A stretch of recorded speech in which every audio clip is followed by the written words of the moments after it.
Raider Nation, what's going on? You're watching the Raiders Report. Coming up right now here on the show, 10 Raiders to watch at training camp. And I do want to be specific because the fact that training camp dates got released, there's two dates that I want you to keep in mind. July 18th, July 20th.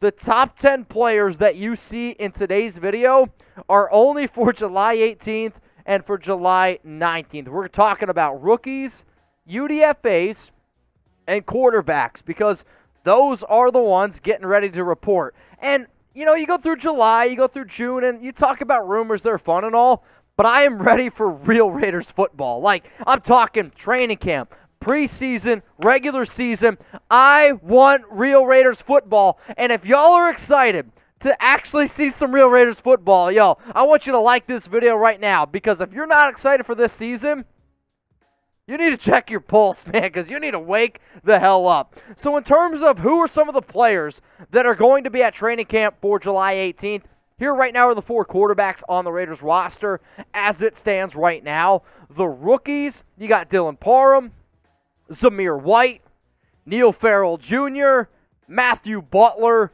Thayer Munford, and then Brittain Brown. In terms of some of the UDFAs, right now the Raiders have 4 UDFAs on the offensive side of the football, which, again, you got Chase Garbers, Justin Hall, Bam, Cole on the offensive tackle, tight end side. On the defensive side of the football, you have 8.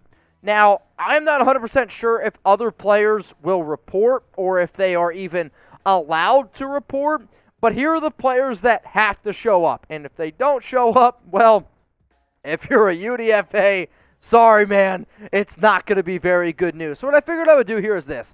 We're going to go from 10, and we're going to work our way all the way down to 1 in terms of the top 10 players that I'm going to be watching on July 18th and July 19th. Let's go to number 10 on my list. It is running back Brittain Brown. 7th round pick in the 2022 NFL Draft. And personally, I did my 53-man roster projection. Brown didn't make it. And, you know, some of you are like, well, wait a minute. The Raiders drafted him. That means he's a lock to make it. That's not 100% true.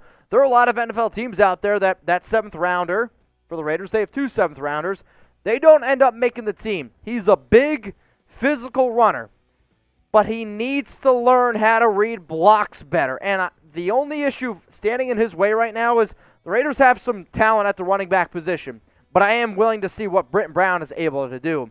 Let's go to Bam, the offensive tackle for the Raiders. And even though he wasn't drafted, signed as a UDFA, his upside to me is very intriguing. And when you have a player that is as big and as long and as raw as Bam is, I want to see what Carmen Brasillo is going to be able to do with him. If he would have been drafted, okay, his 7'3" long wingspan would have been the largest in the 2022 draft. So for those of you that like long arm offensive tackles, that's what you're getting here. He was able to get better and better and better every year he was at Utah.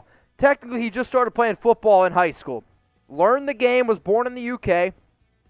Came over to Utah, struggled in 2019, got a little bit better in 2020. 2021, the Utah Utes, they won the division. They move on. And one of the big reasons why is because Bam stepped up and was actually able to play a solid offensive tackle position. Now, we're only 2 names through this bad boy. But here's the thing.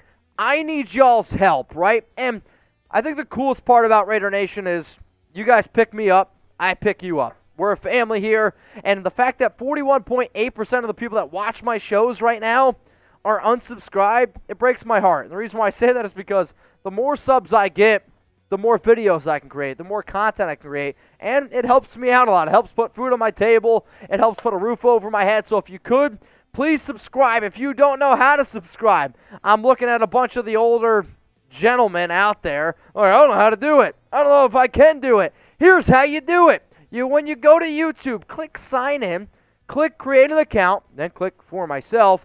You fill out the information, go to the Raiders Report, click subscribe, click turn on those notifications so there is no more excuses why people are watching the show that are unsubscribed. Let's go to again, number 8 here on my list for training camp players to watch for the Raiders. It's Thayer Munford. He was a recipient in 2021 of Ohio State's Block O jersey, which only goes to players for toughness, accountability, and high character guys. Accountability, toughness, high character. Sounds like what the Raiders are looking for. He was a 4-year starter with Ohio State. He played in 58 games. He started, though, in 45 of those games. And right now, Munford, kind of like what I just talked about Brown, I get he was drafted. I had a 5th-round grade on Munford personally.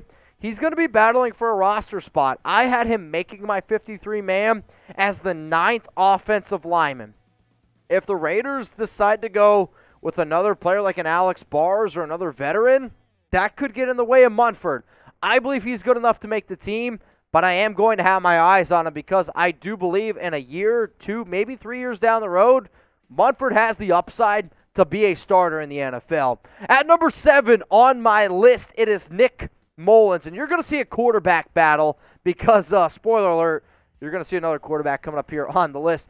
And the Raiders signed Mullens this offseason. However, a month later, maybe 2 months, if my memory serves me correctly, the Raiders traded for Jarrett Stidham. And Mullens and Stidham are going to battle it out for that quarterback 2 spot. I've talked to a few people inside of the organization that said the Raiders might just keep 2 QBs.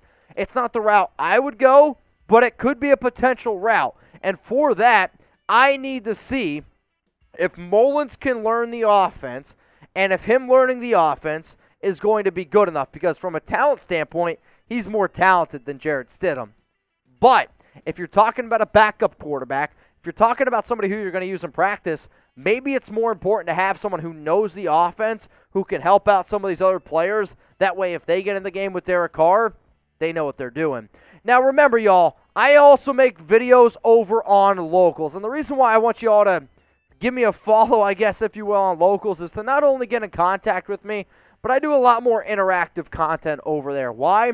If you're taking the time out of your day to get more videos from me, I'm going to take time out of my day to make sure that you're seen, you're heard, and that you're appreciated. If you just want to know more Raiders news, rumors, content, well, hey, some of these thumbnails that you see over here are videos that I have put out on Locals that I have not put out on YouTube, and that's what it's about, providing y'all with extra content. So if you want to know even more about the Las Vegas Raiders, you can either scan this QR code right here, or you can join my community. Joining the community is free.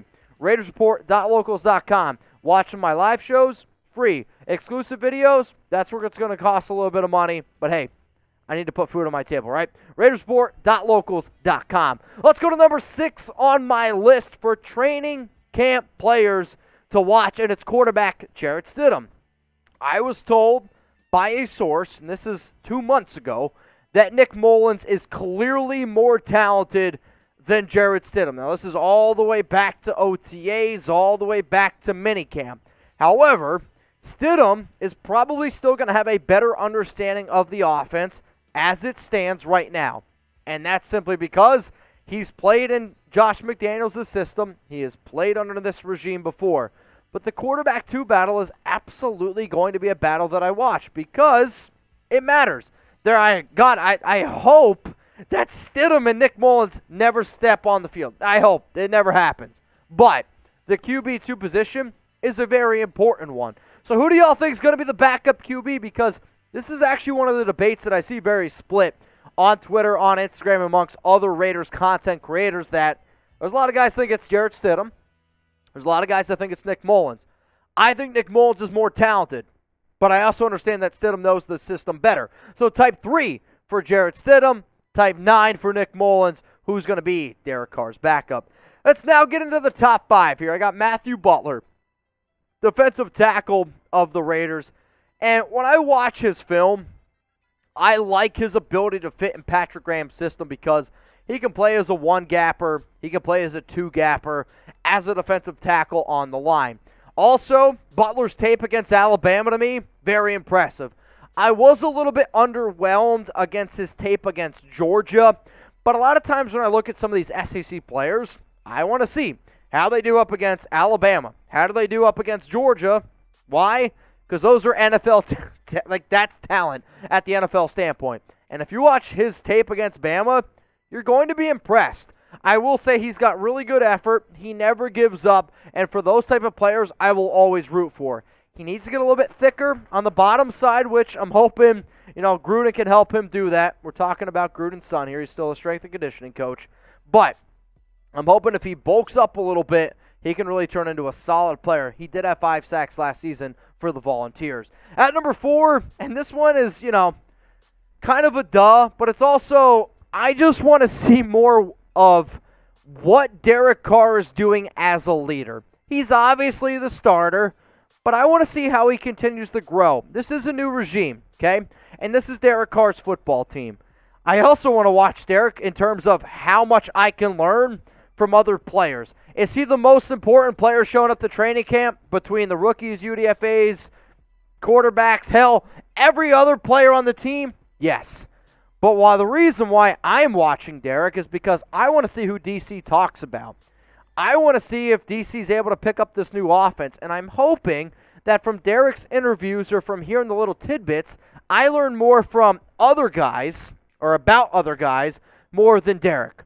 But you know what? I am still obviously going to be watching Derek Carr. There's a realistic, I could have put him at number 1, but you know what? For the sake of the video, I didn't put him at number 1. So what do you think here? Because right now, there's 3 players for me. When I made this list, there were 3 guys that I was like, man, it's a really tough decision of who I'm going to put at number 1. So which player are you most excited to watch at training camp? And remember, it's among the rookies, the UDFAs, and the quarterbacks. Those are the positions that are reporting on July 18th. And for this video, I'm only talking about the players reporting July 18th and July 19th. But you know what? Let's get in now to the top 3. And coming in here at number 3, I'm going to go with Raiders running back Zamir White. Drafted in the 4th round. Hell, the Raiders traded up for him, running back out of Georgia. We know Jacobs is going to be the starting running back, but he is going to be competing for that RB2 job, which I believe is going to be split between Kenyon Drake and Brandon Bolden. Kenyon Drake is the best overall running back between those 3 names. Brandon Bolden is probably the best back at pass catching and being a pass blocker. Zamir White is the running back where I believe if you were to ask me who leads the Raiders running back unit and rushing yards next season, I'm going to put my money on Zamir White. The fact that Josh Jacobs didn't participate in OTAs, the fact that he didn't participate in minicamp makes my concentration on Zamir White grow a little bit bigger. Let's go to number 2 here on my list. It's another rookie. It's Neil Farrell Jr., the defensive tackle from LSU. He's going to be expected to play a role early in his career for the Silver and Black. Why? Hell, I can make an argument if the season were to start today, Farrell would be the top defensive tackle on the team. Why do I say that? Because Jonathan Hankins and Bilal Nichols would not be able to play in an NFL game if the season were to start today. He's got solid quickness for his size. Like his ability, when he's got his hand in the dirt, to get off the line of scrimmage, get after the quarterback, get after the runner, it's pretty impressive for his size. You can see his strength is there, especially in the trenches. I'm always a big believer. You got to win in the trenches, and Farrell wins in the trenches. The only thing that limits his upside to me is I love Hank, big-time Hank, but he's a run stopper. Neil Farrell Jr. to me is only a run stopper. Now, maybe he can get better as time goes on. I don't really see it, but I do really want to see Farrell and how he translates to the Raiders because of the lack of depth at the defensive tackle position. So who's number 1? Well, how about this? I'm going to tell you in just a second, but another friendly reminder, I'm on IG, I'm on Twitter, at Mitchell Renz 365, and I know a lot of people are watching are either already followed or like, you know what, man, I don't have a social media, which I would say in today's world, I don't care if you're 80 years old, I don't care if you're 50 years old, I don't care if you're 18 years old.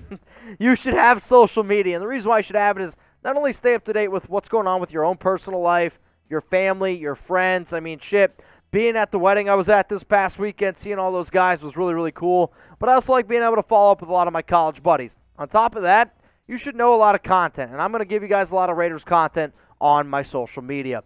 Number 1 on my list here for training camp players to watch for July 18th and 19th, rookie, Dylan Parham. And the reason is, out of all of those guys who I talked about minus Derek Carr, This is the guy that I project to start. And he is going to compete for a starting job on that offensive line. I don't know if it's going to be at left guard. I don't know if it's going to be at center, right guard, or right tackle. But I'm a big believer that one of the reasons why he was drafted is because of his ability to play literally anywhere on the offensive line. Hell, at the Senior Bowl, Parham played center. At Memphis, he played left guard, and right tackle. That, to me, is the definition of versatility, and I can sit here and I can talk about a lot of positions, but I know offensive line is a need. And I know if the Raiders want to have a successful season, they need their offensive line to stand up and show up. Dylan Parham is going to be a big key to that, not just this year, not just next year. Parham, to me, has the upside to be an impact offensive lineman. Maybe not quite like we saw out of Rodney Hudson, but Gabe Jackson there for a few years was really, really solid. I'm hoping Dylan Parham can be better than even a guy like Gabe Jackson. So let's go through this list real quick right now. From 1 to 10, my training camp players to watch for July 18th and July 19th. Dylan Parham, Neil Farrell Jr., Zamir White, all the rookies, top 3. Derek Carr at number 4, another rookie. Matthew Butler out of Tennessee at number 5.